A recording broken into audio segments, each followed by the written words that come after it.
Bienvenue sur ma chaîne où on parle principalement de Guideros. On continue avec notre platformer. Alors le player on est en train de le faire, le keyboard on l'a fait quasiment, oui on l'a fait, et maintenant on va faire le jump. Hop, donc si je vais sur le site internet, là j'enregistre en PDF, donc pour faire un saut, il y a encore différentes méthodes de faire un saut. Donc jumping. Alors vous pouvez tester. Donc get linear velocity, set linear velocity. Donc tout ça c'est voilà, bon, on va faire comme j'ai testé déjà tout ça. Et pour moi la méthode que je vais prendre ça sera using an impulse. Hop, c'est parti. Alors ça c'est notre jeu. Je vais agrandir comme ça sera peut-être un peu plus visible. Hop, alors notre joueur est ici, on a is left, is right, blablabla. Et maintenant on va rajouter, c'est toujours dans la game loop, on va rajouter if self.isUp, donc si on appuie en haut, la touche pour aller en haut, then desired velocity, je vais mettre en y égale -5. End. Donc je vais créer, bon je vais changer, je vais mettre velocity x et desired velocity y égale 0,0. Il faut que je change velocity x et ici ça sera y, ça c'est bon. Velocity x et c'est tout. Ok, donc si on appuie sur la touche en haut, on va appliquer linear impulse sur le haut, desired velocity y. Donc je change ici, à la place du 0, je vais mettre le desired velocity y.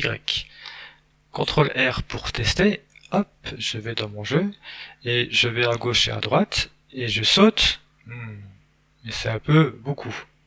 Même il est dans le ciel. J'ai pas rajouté un plafond en haut comme ça.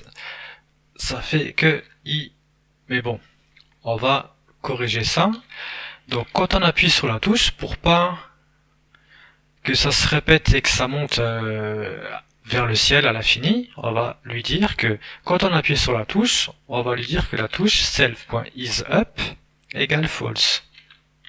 Comme ça, on va devoir appuyer plusieurs fois sur la touche pour sauter. CTRL R. Je vais JL dans mon cas, et maintenant quand j'appuie sur la touche I pour sauter, dans mon cas, ça saute un petit peu. Donc hop, j'arrive à sauter, c'est peut-être un peu pas assez fort. Je vais faire -10. CTRL R, voilà. Donc là maintenant, on arrive, bouger et sauter. Et on peut faire un Flappy Bird. Voilà, on a un Flappy Bird. Alors, quoi d'autre je vais pas faire des vidéos trop longues. Quoi d'autre Ok, je vais regarder au niveau de la gravité. Donc là, pour l'instant, on a la gravité un peu terrestre, à environ 9,81. Si on change, parce que je pense que pour un platformer, il faut changer la gravité pour que ça soit moins aérien. Par exemple, quand on saute, ça flotte un peu dans l'air. Donc si on augmente la gravité, on va pouvoir changer, voilà, comment le player il réagit dans le monde. Donc ici, si je vais comme ça, donc voilà, c'est déjà un peu mieux. On peut même augmenter encore. J'aime bien mettre des multiples de 2. Donc je vais faire des puissances de 2. 24, 48, allez je vais mettre 24, 32. On va voir ce que ça donne. Voilà. Hop. Voilà. Donc là c'est un peu mieux.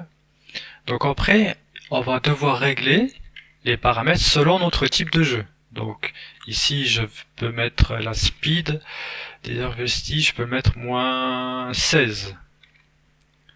Voilà, donc là, hop, on court et on peut sauter. Voilà, ça ressemble déjà un peu plus à ce qu'on voudrait. Et là, donc Flappy Bird, ça marchera encore, hein. Mais pour un platformer, c'est déjà pas mal. Ok, donc je vais m'arrêter ici et on va voir la suite dans un prochain épisode.